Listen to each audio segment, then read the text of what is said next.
Today we're looking at something a little bit different. This is a Williams Comet pinball machine from the early 80s, and this has been a project that has obsessed my wife and I our lives for something like 14 months now. We've been working on restoring this thing. When this came to us, it was literally presented to me in a bunch of bags with spare parts. It was in pieces. It looked horrible. It was covered in cobwebs. It was absolutely disgusting. And now, as you can see, it's shiny and new. Comet was a really significant pinball machine in the 80s because it was one of the first machines to use a lot of digital voice, as you just heard, and a lot of other digital sound effects as well that made this a bit of a step above the pinball machines that had come before. It wasn't until Spatial came around a little while later that the pinball industry really got a reboot, because in the early 80s, pinball machines were dying. Arcade operators didn't want to deal with all the hassles and all the mechanical things that can fail in these machines, which we'll take a look at in just a minute. And so everyone was switching over to stand-up arcade console machines and video game machines like Pac-Man and Defender and all those other titles that are now iconic because they were just simply easier to operate and therefore they were more profitable. Pinball machines were a lot harder to use, but thanks to machines like Comet and Spatial that came later, pinball got a bit of a resurgence in the mid-80s and came back in a big, big way. And this is one of the machines that really helped that along with it. So this has been a labor of love for my wife and I thought I would do a quick video and give you a closer look at what it took to bring this back to life and how it looks now. Now, unfortunately, I don't have any video of this machine as it came to us, but it would basically be footage of a lot of different parts and pieces. As I said, a lot of the circuit boards and other components came to me in plastic bags covered in dirt and cobwebs. The machine itself was in pieces. It didn't have any legs. It was a real mess. And now, as you can see, it's a lot nicer looking. I'm going to give you a quick tour of the Playfield, which is what's called a hardtop. A hardtop is basically well, you can think of it like a screen protector for your phone, the same basic idea. What you do is you take the existing Playfield, which on this one was really badly worn, sand that down, and then you apply this new surface on top, which is really durable, as you can see, quite shiny as well.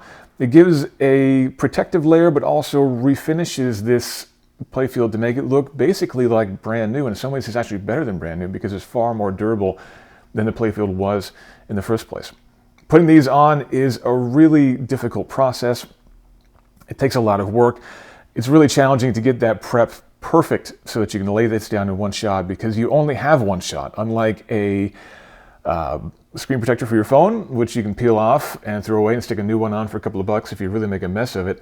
Once this thing is stuck down, it is not coming back up again.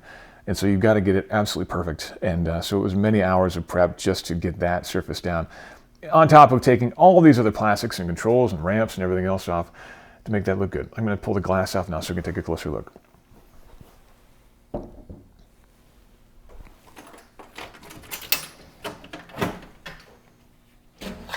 Now, we resurfaced all the metal and things like that. This was pretty torn up as well. This is the lock bar. These get pretty scuffed up, as you can imagine, people with the watches dragging on them and that kind of thing. But with a little bit of resurfacing, we were able to get that in good condition. I'll take the glass off of here now so we can take a closer look at what this hardtop looks like. I know the white glove treatment is a little bit fancy, but ultimately that's what helps me to keep from getting more fingerprints on this thing. And then these corner protectors are important because this is tempered glass, and just a tiny nick or scratch on the edge of this glass will result in it turning into basically a big mess, and I don't want that to do.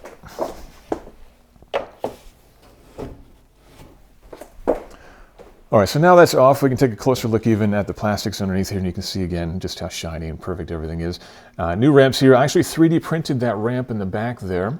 You can see the customary layered lines that you would get, but it still looks quite good, and it should actually prove to be even more durable than the original ramp was. Most of these ramps are made of really thin, cheap plastic. They fell apart incredibly easily. Now, the really difficult part in working with pinball machines is actually what's going on underneath here, so I'm going to take the pinball itself out so it doesn't go flying while we're looking underneath here. I'm going to pull this up. You have to be really careful with Comet when you take the Playfield up. You got to, I'm going to get heckled here every now and again. When you take this up, you got to pull it toward you and then lift it up. Otherwise, you shatter the ramps at the back, which caused a lot of grief for a lot of Comet owners over the years. And that, as you can imagine, is an expensive and unfortunate thing.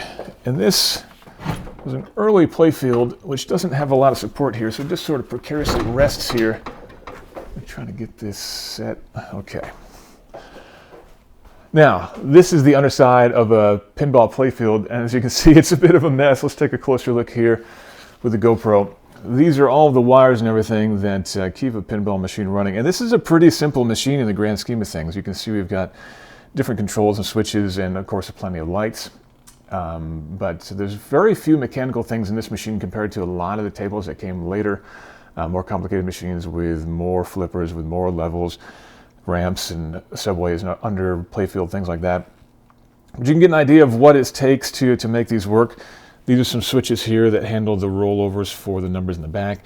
You can see the blinking lights here. These are LED bulbs. My wife is incredibly good at picking the perfect colors for different sections of the Playfield. And replacing these bulbs with LEDs is a huge part of making pinball machines more reliable when we do these restorations. They originally had small incandescent bulbs, which got very warm and ultimately caused discoloration of a lot of these inserts that you see here. And ultimately damages the Playfield. Going with LEDs not only runs cooler, but uses less power. I mean, this machine runs for a lot longer. I also did a lot of things like rebuilding. These are the flippers you can see here. This is how a flipper works. It's basically an electromagnetic coil with a metallic rod here. When this coil is energized, it pulls this rod up, and that causes the flipper to fire. And so, as you can imagine, these start to wear out. And so, as part of the rebuild, we restored those, put new metal rods in there. Everything is low friction and operates smoothly as it should. There's different coils in here for, these are the pop bumper coils here, and then various other coils for different controls. This is the drop target for the guys who've been laughing at me, which we'll see in just a minute. So a lot of time spent underneath here getting this thing perfect and as clean as we can get it. But even more time was spent in the back box.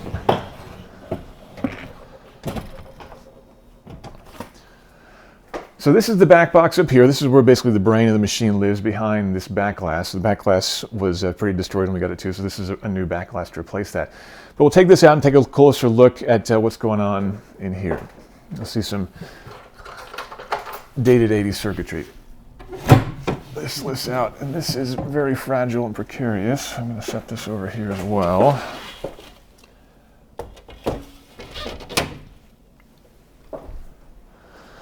So first of all, you see displays, and as is a common theme, the displays were trashed, so I had to make new displays. These are actually custom-made kits that I purchased online from a company called Wolfpack Tech. They basically make new displays. The original displays on pinball machines are actually high voltage, and they are a real common cause of issues. Everything from blowing fuses to actually catching fire because of the voltage required to charge those things in the old 80s technology. These new ones, they're designed to look like the original ones, but they're actually using LED technology, which means they only use a couple of volts. So we can actually disable the high voltage system on this machine and still power these displays, keeping the reliability much higher and the risk of fire much lower, which is good. But flip this open, and now we see the true guts of this machine. So we'll step in closer here, and you can see this big bright red circuit board here. This is the new circuit board that I actually built by hand. Every component on here I put in place, soldered myself, and this was a huge learning project for me, something basically that I wanted to do to basically learn how to do it, because the board that came with this machine was completely fried. This is the original board that came on there, and well, if you are used to looking at old PCBs, you'll notice that this is in pretty rough shape. You can see some of the green fuzz on there. That was largely caused from battery damage. The battery connector the battery connector was removed from this by me as I was trying to clean this board up, but I quickly realized that this was just not going to work.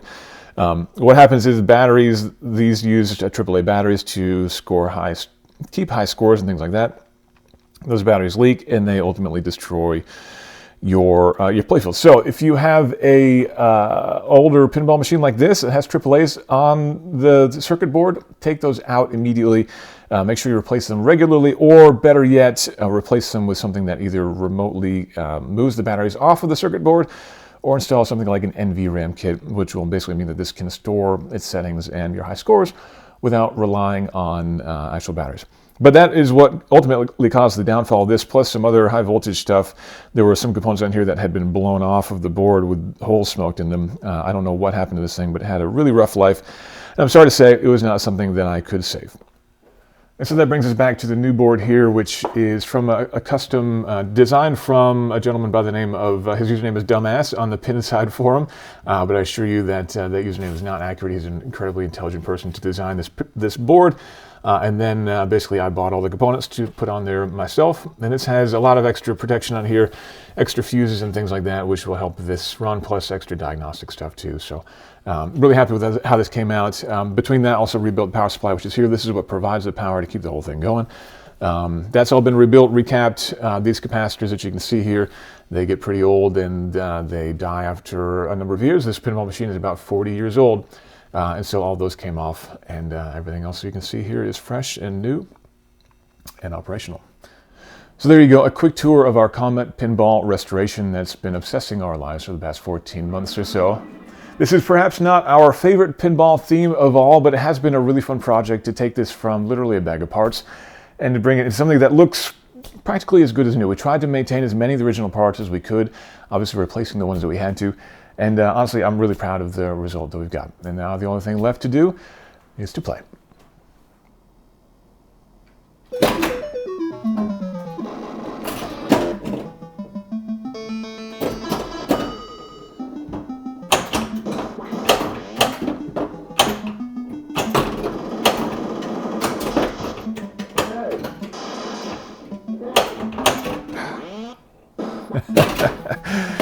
Good start.